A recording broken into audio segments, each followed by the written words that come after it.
Staying in power isn't about being loud, aggressive, or always on top. It's about understanding one quiet truth. Power that lasts is the kind that no one dares to disturb. In this video, we're not talking about flashy dominance or winning every argument. We're going to explore how real strength moves like water. Silent, steady, and impossible to grasp. How to stay in power without making enemies isn't a trick. It's a mindset. It's the art of making yourself essential, not just visible. And if you learn to apply what you hear today, consistently, calmly, you won't just win influence. You'll hold it quietly and indefinitely. So stay with me to the end. Then listen again, maybe tomorrow morning or before your next big decision. Let these lessons shape how you carry yourself. And if any part of this hits home, leave a comment below with just one word: stillness. That's it. Just type stillness and you'll remember the lesson every time you see it. Don't forget to subscribe for more calm strategies in a chaotic world. And if you believe someone close to you needs to hear this, share it. Quiet power begins with quiet decisions. Let this be one of them. 1. Don't be the winner. Be the one they can't replace. They cheer for the winner. They hand him trophies, raise glasses in his honor, and flood his inbox with praise. But the moment he steps away, the machine keeps moving. Because admiration is loud, but necessity is silent. And in every room, boardroom, family, friend group, there's always that one person who doesn't shine, yet somehow without them, everything begins to fall apart. They're not the loudest, not the fastest, not even the most praised. But they are the core, the invisible structure, the quiet anchor in the storm. You see, in the pursuit of power, many chase applause. They burn themselves out, proving they're the smartest in the room, the most dominant, the one in control. But true authority isn't built on how many people you can impress. It's built on how many people would rather not move forward without you. There's a difference between winning and being essential. The winner might get the spotlight, but the irreplaceable one controls the current. People tolerate a winner, but they protect a foundation. Ask yourself this: are you striving to be seen, or are you working to be the quiet force no one dares to remove? In most systems, business, family, friendship, the person who lasts is not the one who always speaks, but the one whose absence feels like a hole in the ground. That's lasting authority. That's an invisible influence. And it doesn't come from dominance. It comes from daily consistency, emotional discipline, and the calm ability to do what others overlook. While others shout, you listen. While others push forward, you hold your position. Not because you're weak, but because you understand control isn't about motion, it's about direction. You become the compass, not the storm. The strategist, not the soldier.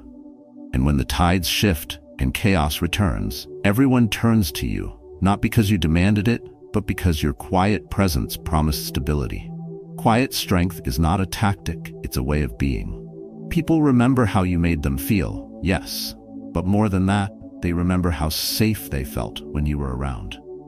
So build that kind of power. Not the power that needs to win arguments, not the power that needs to be announced, but the kind that holds the room together without ever needing credit. Stay in power not by winning, but by mattering so much they forget how to move without you. That's how you become irreplaceable. And that's the power no enemy can take. 2. Silence is not weakness, it's a strategy for. Picture a crowded room filled with tension. People interrupt one another, voices rise, and arguments escalate. The loudest are trying to sound the strongest, but in the corner there's one person who hasn't said a word. No tapping fingers, no raised voice, just presence. Calm, grounded. And as the chaos builds, as opinions clash and certainty collapses, the entire room slowly turns, not toward the noise, but toward the silence. That's the weight of stillness. Not because the silent one had nothing to say, but because they didn't need to say it. Power doesn't always speak. Sometimes it waits. Because silence is not absence, it's control. It's the refusal to be provoked. In a world trained to reward noise, the ability to remain calm becomes a quiet rebellion. Most people react, few people withhold. But when you hold back, not out of fear, but from strength, you create something rare. Tension without conflict, clarity without confrontation. That is emotional discipline power. And people feel it. The truth is, silence makes others nervous because they can't read you. They don't know if you agree, if you're judging, if you're planning. That unknown becomes influential. Because what they can't predict, they can't control. And what they can't control, they start to respect or fear. Either way, it gives you leverage. This isn't about passive behavior or hiding. This is strategic restraint. This is knowing that the calmest one in the room is often the one controlling it. You may have experienced this in your own life, a moment when someone twisted your words, accused you falsely, and pushed you to defend yourself. And yet, you stayed still. You let the silence speak instead. And later, people came to you, not because you shouted louder, but because you didn't need to. They saw control.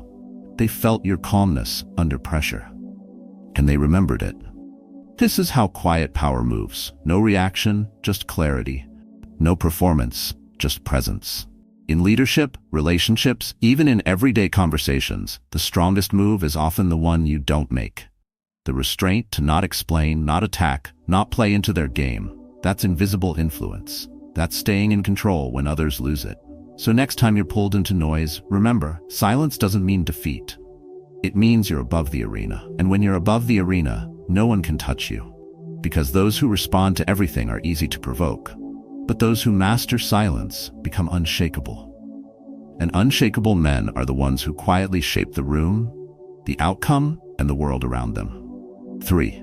The most dangerous enemy is the one who once felt small next to you. Not all enemies announce themselves.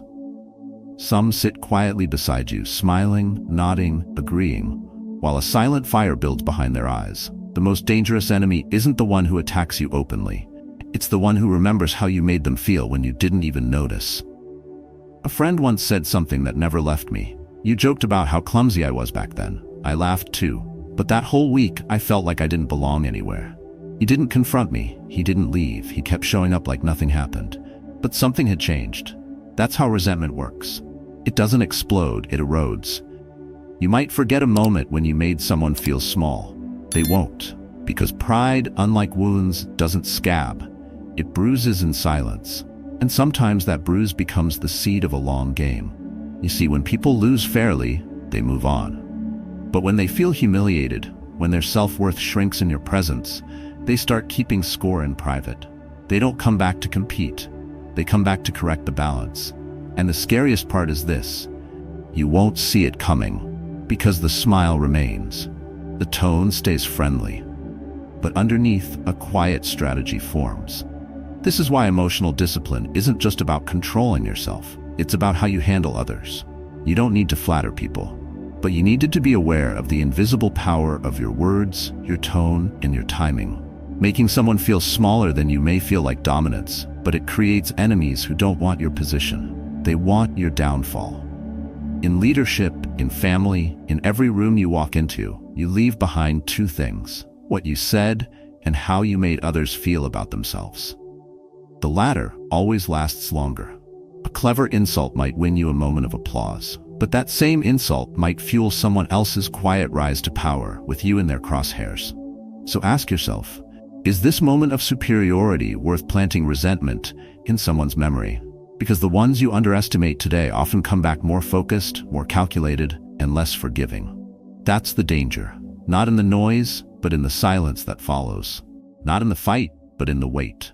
So choose restraint. Let others save face, even when you could easily take it. Win the respect, not the revenge. Because tomorrow's enemy might be the one you accidentally created today. And they won't strike for a crown. They'll strike for correction. Not to beat you, but to shrink you back to the size they remember. 4. The more you explain, the more you weaken your mystery mimicry. There's something magnetic about what we can't fully understand. You felt it, maybe during a first conversation when someone held back just enough. They answered, but never over-explained. They smiled, but didn't unfold. And by the end, you weren't bored. You were drawn in. That's the quiet power of mystery. It doesn't shout, it lingers.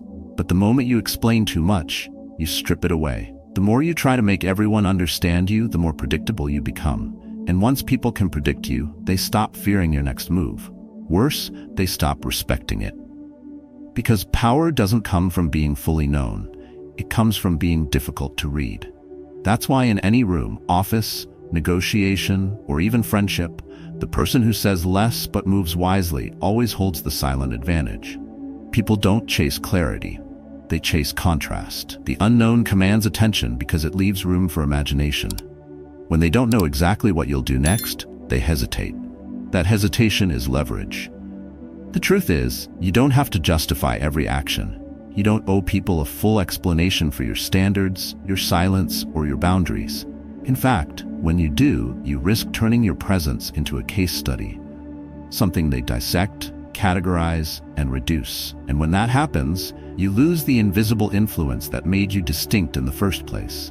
Just like a locked chest in the attic draws more curiosity than a cluttered shelf in plain view, your restraint adds weight. Your ambiguity becomes a force. This doesn't mean you stay silent out of fear. It means you speak with purpose. It means you let others wonder what you're thinking, where you stand, how far you're willing to go. Because of that uncertainty, it's not distance, it's design. In a world obsessed with oversharing, discipline becomes rare, and rare becomes valuable. The man who is always explaining himself becomes easy to predict. The man who leaves room for mystery becomes impossible to replace. So next time you feel the urge to defend a choice, to clarify a silence, to prove your worth, pause. Let them fill in the gaps. Let their imagination work in your favor, because you don't need them to understand you. You only need them to be unsure enough not to move against you. Predictability is a luxury for the weak. Unreadability is the armor of the strong. Stay unpredictable, not through chaos, but through restraint. Because once they think they know your next step, you've already lost the game. 5. Winning an argument means nothing if you lose the bigger game. You've been there. In the heat of a family conversation, something was said, and you couldn't let it go. You made your point. Your logic was flawless. You were right, and everyone in the room knew it. But after the dust settled, the energy changed. The air felt heavier. The connection that mattered most had gone cold. And you stood there, holding the victory, wondering if it was worth it. That's the illusion of winning. Sometimes the moment you prove your point is the moment you lose your position. Because not every win adds value. In fact, some victories subtract trust, harmony, and leverage. Power isn't about proving you're right. It's about staying in the game long enough to shape how it ends. I once watched a coworker correct our boss during a meeting, politely, professionally, and accurately. But he did it in front of everyone. The room went silent. The boss smiled, but the promotion went to someone else. Why? Because timing matters. Precision without tact is self-sabotage. In strategy, being right is irrelevant if it costs you control. You don't win chess by capturing every pawn. You win by protecting your king. And sometimes that means letting small moments go, even if you see through them, especially if you do. It takes emotional discipline to choose silence over ego. To pause, not because you're weak, but because you're calculating. Every argument is a trade-off: time, energy, perception.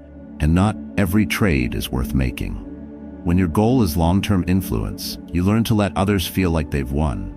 Not because you've lost, but because you've moved the real battle elsewhere. This doesn't mean you stay passive. It means you prioritize position over reaction. You don't need to dismantle someone publicly to feel powerful. You need to stay in control, quietly. In your personal life, your professional world, and every room where power shifts silently, the person who lasts is rarely the one who speaks the most truth. It's the one who chooses the right truths at the right time. Because the loudest victory often invites the most resistance. And resistance breaks momentum. So next time you feel the urge to prove a point, stop. Ask yourself, what am I really trying to win? If it's just the argument, go ahead. But if it's the respect, the influence, the future, play the long game. Let them feel right. Let them walk away thinking they've won. And then keep building what actually matters. Your position, your presence, your power. Quietly, strategically, permanently. Power that lasts isn't built on dominance, it's built on discipline. It's not about silencing others, it's about mastering yourself. From holding your tongue in the heat of conflict to letting your presence speak louder than your words, each quiet decision you make shapes how the world responds to you. When you stop trying to win every moment and start focusing on the bigger game, you step into lasting authority. And when you choose calm over control, strategy over ego, and silence over chaos, you stop reacting, you begin directing. That's how power without enemies is built. Not with noise, not with force, but with emotional clarity, quiet confidence, and inner strength. Now it's your turn. What moment in your life taught you the true meaning of quiet power? Was it in the workplace, with family, or a moment no one else even noticed, but you'll never forget? Share your story in the comments. Your experience might be the exact lesson someone else needs. And if this message spoke to something inside you, don't forget to like the video. It tells the algorithm this kind of strength matters. Subscribe for more insights on Stoic power, emotional discipline, and how to lead with lasting influence. The game doesn't end here. It begins with how you apply it daily.